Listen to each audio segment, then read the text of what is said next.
Secretary of State Antony Blinken. We covered hotspots around the world, beginning with Putin's latest moves in Ukraine. I think it's another sign of Putin's desperation. Just in the last few weeks, he's tried to mobilize more forces. He's gone through with this sham annexation of Ukrainian territory. Now, in saying that he's declaring martial law in places that he claims have people who somehow want to be part of Russia, that speaks to his desperation. But also in parts of Russia, it seems like he's preparing for all-out war. What we've seen already in the steps that Putin's taken, going increasingly after the civilian population in Ukraine, indiscriminately bombing, targeting even power plants, bombs falling on schools, on hospitals, that's pretty close. How much worse will it get if he has to retreat from Kherson? Look, it's hard to predict where he's going to go and what he's going to do. Our purpose is simple. It's to stand with the Ukrainians to make sure that their country remains independent, and ultimately to have the strongest possible hand at a negotiating table if one emerges, because President Zelensky has said himself, at some point this is going to end through diplomacy. But he also said he's not going to negotiate with Vladimir Putin, only with the next Russian president. Well, he's been clear that diplomacy is going to have to bring this to an end at some point, but what we've seen thus far is no interest on the part of Putin in meaningful diplomacy. Your read, the read of so many military analysts right now, is that Vladimir Putin is losing this war. He's desperate. If he responds with nuclear weapons, what happens? We've been very clear with President Putin, directly and privately, about the severe consequences that would follow from any use of a nuclear weapon. We're watching this very, very carefully.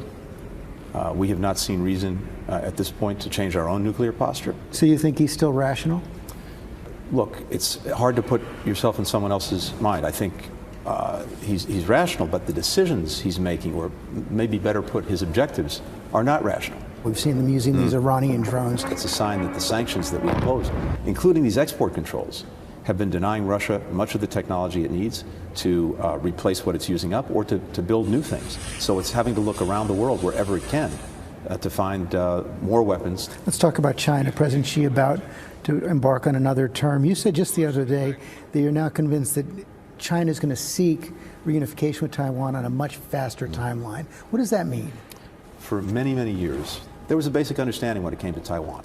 Whatever differences existed between Beijing and Taiwan would be resolved peacefully. What changed is this, a decision that was made in Beijing some years ago that was no longer acceptable, and that the government wanted to speed up the reunification, and to do it by any means necessary. Potentially by any means, through coercion and pressure, and potentially, if necessary, by force. Taiwan is the major manufacturer of semiconductors. Our smartphones, they all have chips in them. A lot of that's manufactured in Taiwan. If that's disrupted, that would have a major impact on the world economy. But China is so much larger than Taiwan. If they want to take Taiwan at some point, they're just going to do it, aren't they?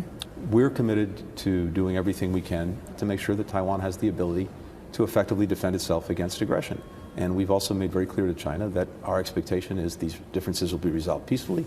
President Biden about to announce this afternoon release of oil from the Strategic Petroleum Reserve at a time when Saudi Arabia is not cooperating on the energy front. And that's led many of the president's allies to question whether Saudi Arabia is actually an ally anymore. The step that Saudi Arabia and the OPEC Plus organization took was one that was deeply unfortunate and also deeply misguided. To the extent that this causes oil prices to go up and Russia's exporting oil, it's helping to line Putin's pockets. Second, we're all trying to restore economic growth. That's exactly the wrong time to engage in production cuts. And to the extent that they're concerned about oil prices going down, if things are going in a direction that they really don't like, they can make a decision then. But there was no reason to make the decision when they made it. So that's not the actions of an ally, is it? In this instance, it's not. But we have a multiplicity of interests with Saudi Arabia. We spent the last 20 minutes going through all the challenges facing the United States right now. And, you know, when I talk to friends and family, and they wake up to the headlines every day, they say it seems to them that the world is more dangerous now than it's ever been. What do you say to them? I say, yes, it is dangerous. It is complicated. It is full of challenge. And part of it is because we know what's happening around the world in real time in ways that we never did before. But at the same time, I'm also seeing incredible opportunities. One of the first instructions I got from President Biden in taking this job was to re-energize our partnerships. Most of the problems that we actually have to solve, that people are worried about, we have to be able to work with other countries. That's what our diplomacy is all about. Later today, here in Philadelphia, I'm going to get a chance to swear in some new American citizens. One of the parts of my job that gives me the greatest satisfaction. Your face just lit up. It's the renewal of our country. My late stepfather, he became a citizen of the United States, and he used to say to me, you know, you are an American citizen by a very happy accident of birth. I'm an American by choice. That's a very powerful thing. That's what carries our country forward. You know, those naturalization ceremonies are always so powerful. And yesterday, there were 24 people sworn in from countries all over the world, including China, Russia, and Ukraine.